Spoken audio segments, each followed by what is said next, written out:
My name is Kyle Stushnoff, an alumni of UBC, and since starting grad school in 2010, I've researched ways that digital media can create a virtual stage for remote performances, especially for instructors in arts and humanities department.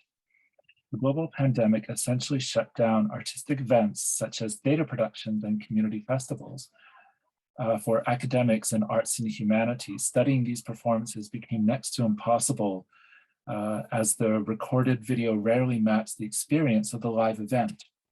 My solution includes making use of extended reality devices to create an open channel between artists and their audiences, and a virtually live performance that can be used as a three-dimensional recording for academics to walk into and see themselves in the recorded moment. Spacious Mirror will create the new stage for a way of connecting artistically and academically to holographic projections of ourselves.